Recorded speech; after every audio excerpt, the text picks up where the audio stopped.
Greetings, it's Pastor Casey. For the last couple months, I've been looking at the healing stories of the New Testament, specifically in the Gospels, and the way that Jesus presented himself as a healer in the Gospels. Very famous for his healing. There are 26 different healing stories found in the Gospels, many of them repeated, but 26 separate accounts. And it turns out Jesus has many different methods of healing. Sometimes he would say a word and they were healed even from a distance. Sometimes no word necessary. Sometimes he would reach out and touch them. Other times a touch wasn't necessary.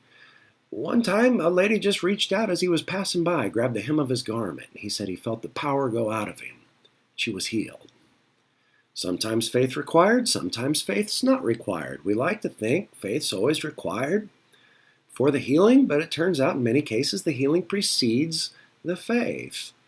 Now, sometimes it takes Jesus 2 tries, like in Mark 6. A blind man there, first time he heals him, he says, well, I see men, but they look like trees. Jesus tries again, he says, now I can see.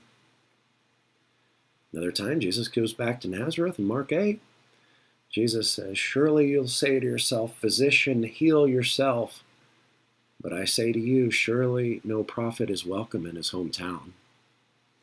And Mark says he couldn't heal them. Couldn't. But when Matthew tells the story in chapter 13, he says Jesus wouldn't. Now, which is it? Jesus couldn't or Jesus wouldn't? How do we reconcile these two? It's worth asking the question. Does the afflicted have this condition as a result of sin? That's what they ask in John 9. In John 5, Jesus walks up to the person who's been lying outside of the healing waters of Siloam and Bethesda for decades and says, do you want to be made well?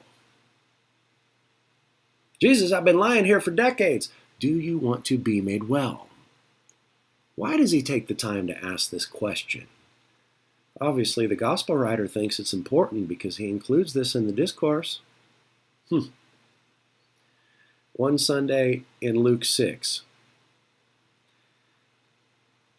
Jesus says, if you only love those who love you, where is your reward in heaven? If you only give to those who give to you, what do you have to gain?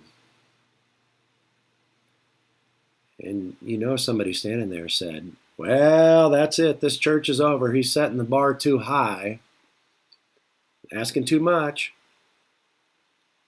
Somebody standing there said, well, I don't know. If it's good enough for the master, it's good enough for us. I mean, we're supposed to follow Jesus, right? It's worth asking the question, what's the church's role in healing as the kingdom of God unfolds? The good news is, let the kingdom of God come on earth as it is in heaven. I've tried hard to listen to these scriptures and what Jesus said about kingdom living, kingdom hope. And over the next 40 days, as we journey together, I think each week we'll be able to glean something